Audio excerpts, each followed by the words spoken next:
ভারতে ইংরেজি ভাষাটা কি একই সাথে সাফল্যের চাবিকাঠি আবার ব্যর্থতারও সবচেয়ে বড় কারণ হতে পারে? শুনতে অদ্ভুত লাগলেও এটাই হয়তো বাস্তব। আজকে আমরা ঠিক এই বিষয়টা নিয়েই কথা বলবো। ২০০৬ সালের একটা পেপারের ওপর ভিত্তি করে, যেটা ভারতের ইংরেজি শিক্ষা ব্যবস্থাকে একেবারে নতুন করে ভাবার কথা বলেছিল। চলুন দেখি এই বিরোধাভাস বা প্যারাডক্সের সমাধান আসলে কি হতে পারে। দেখুন, এই একটা বাক্যই কিন্তু পুরো ছবিটা পরিষ্কার করে দেয়। ভারতে ইংরেজি কিন্তু শুধু একটা ভাষা নয়, তাই না? এটা মানুষের স্বপ্ন আর আকাঙ্ক্ষার সাথে আষ্টে পৃষ্ঠে জড়িয়ে আছে।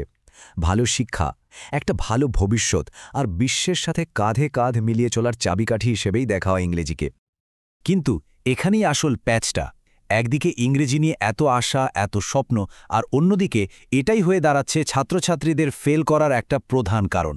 ভাবুন একবার, যে ভাষাটাকে সবাই এত চাইছে সেটাই আবার লাখ লাখ ছাত্রছাত্রীর পড়াশোনায় পিছিয়ে পড়ার কারণ হয়ে দাঁড়াচ্ছে কেন? এই অদ্ভুত বিরোধাভাস বা প্যারাডক্সটাই আমাদের আজকের আলোচনার একেবারে কেন্দ্রে রয়েছে। তো চলুন এই আশা আর হতাশার অদ্ভুত গোলকধাঁধায় একটু ঢোকা যাক। ঠিক কেন এই পরিস্থিতিটা তৈরি হয়েছে? এর গোড়ায় কি আছে? এই সংখ্যাটা একবার দেখুন। ৩৫টার মধ্যে ২৬টা রাজ্য বাবা মায়েদের প্রচণ্ড চাহিদা আর চাপের মুখে বেশিরভাগ রাজ্যই খুব ছোটবেলা থেকে, মানে ক্লাস 1 বা 3 থেকে ইংরেজি পড়ানো শুরু করতে বাধ্য হয়েছে। যদিও অনেক শিক্ষাবিদ বলছিলেন যে এত তাড়াতাড়ি শুরু করাটা ঠিক নয়, মানে বিশেষজ্ঞরা বলছিলেন এক, আর বাবা মায়েদের চাপের মুখে সরকারকে করতে হচ্ছিল আরেক। এর থেকেই বোঝা যায় ইংরেজি শেখার চাহিদাটা সমাজের মধ্যে কতটা তীব্র। তাহলে এই যে এত এত ছাত্রছাত্রী ব্যর্থ হচ্ছে, এর আসল কারণটা কি? সিস্টেমের কোথায় গলদ? চলুন এবার সেই গোড়ার কথাটা খোঁজা যাক। এই পেপারটা একটা অসাধারণ শব্দ ব্যবহার করেছে, দ্য বার্ডেন অফ ইনকম্প্রিহেনশন। সোজা বাংলায় বললে না বোঝার বোঝা। এটা এমন একটা অবস্থা যখন ছাত্রছাত্রীরা ইংরেজিকে একটা জীবন্ত ভাষা হিসেবে শিখছেই না, তারা শিখছে কিছু শুকনো নিয়মকানুন আর গ্রামার। ফলে ভাষাটা তাদের কাছে আর যোগাযোগের মাধ্যম থাকছে না, হয়ে উঠছে পরীক্ষার খাতায় পাশ করার জন্য একটা ভয়ের বিষয়। আগের দিনের শেখানোর ধরনটাই ছিল এরকম। ভাষাকে ছোট ছোট টুকরো করে ফেলা হতো। এইটা গ্রামার, ওইটা সেন্টেন্স স্ট্রাকচার, অনেকটা একটা গাড়ির ইঞ্জিন খুলে তার পার্টস দেখানোর মতো। কিন্তু আস্ত গাড়িটা যে কিভাবে চলে সেই অনুভূতিটাই কোথাও যেন হারিয়ে যেত। ফলাফল খুবই মারাত্মক। একটা বাচ্চার মাথা হয়তো অনেক জটিল জিনিস ভাবতে শিখে গেছে, কিন্তু ইংরেজিতে সে হয়তো মাই নেম ইজ এর বেশি এগোতে পারছে না। তার ভাবনার জগৎ আর ভাষার জগতের মধ্যে একটা বিশাল ফারাক তৈরি হয়ে যাচ্ছিল, আর এই ফারাকটাই তাদের আগ্রহটা পুরোপুরি মেরে ফেলছিল। তো এই গভীর সমস্যার সমাধান কি? পেপারটা কিন্তু এখানেই থেমে থাকেনি, বরং একটা প্রায় বৈপ্লবিক সমাধানের কথা বলেছে। ইংরেজি শিক্ষার আসল লক্ষ্যটাকেই আমূল বদলে ফেলার প্রস্তাব দিয়েছে। আর সেই লক্ষ্যটা হলো শুধু ইংরেজি শেখানো নয়, বরং বহুভাষী বা মাল্টিলিঙ্গুয়াল মানুষ তৈরি করা। ভাবা যায়, ইংরেজি এসে মাতৃভাষাকে সরিয়ে দেবে না, বরং তার পাশে এসে দাঁড়াবে, তাকে আরও শক্তিশালী করবে। এটা একটা বিরাট চিন্তাভাবনার বদল, তাই না? আর এই নতুন ভাবনা থেকেই একটা দারুণ প্রশ্ন উঠে আসে, যে মাতৃভাষাটাকে এতদিন ক্লাসরুমের শত্রু বলে মনে করা হতো, তাকেই কি আমরা বন্ধু বানিয়ে নিতে পারি না? একটা বাচ্চার নিজের ভাষায় কি তাকে অন্য একটা ভাষা শিখতে সাহায্য করতে পারে না? এই স্লাইডটা দেখুন, কি দারুণভাবে পথটা বাতলে দেওয়া হয়েছে। ক্লাসে মাতৃভাষা ব্যবহার করলে বকাঝকা না করে বরং সেটাকে একটা টুল হিসাবে ব্যবহার করা। যেমন ধরুন, কথা বলার সময় আমরা যেমন অনায়াসে বাংলা ইংরেজি মিশিয়ে ফেলি, যেটাকে বলে কোড মিক্সিং।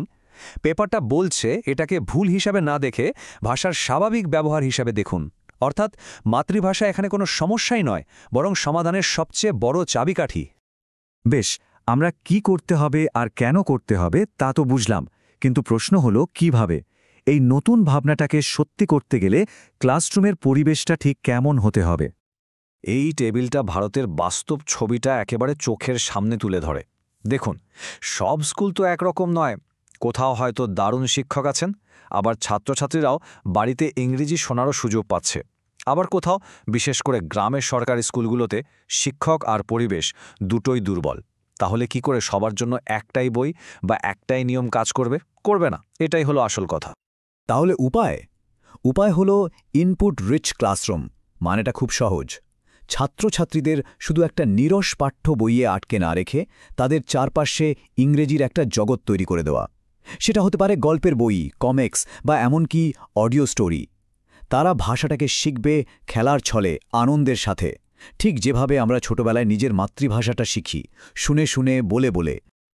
যে কোনো শিক্ষা ব্যবস্থাকে বদলাতে গেলে সবচেয়ে বড় যে দেওয়ালটা সামনে এসে দাঁড়ায় সেটা হলো পরীক্ষা। এই পেপারটা কিন্তু সেই কঠিন বাধাটাকেও পেরোনোর রাস্তা দেখিয়েছে। এখানে দুটো শব্দের মধ্যে পার্থক্যটা বুঝতে হবে, অ্যাচিভমেন্ট আর প্রফিসিয়েন্সি। অ্যাচিভমেন্ট টেস্ট কী করে? দেখে যে আপনি বইয়ের পড়াটা ঠিকঠাক মুখস্থ করেছেন কিনা। আর প্রফিসিয়েন্সি টেস্ট দেখে যে আপনি সেই জ্ঞানটা বাস্তব জীবনে নতুন কোনো পরিস্থিতিতে ব্যবহার করতে পারছেন কিনা। আমাদের কোনটা দরকার? অবশ্যই দ্বিতীয়টা। আর সেজন্যই একটা জাতীয় স্তরের ইংরেজি ভাষা পরীক্ষার প্রস্তাব দেওয়া হয়েছে।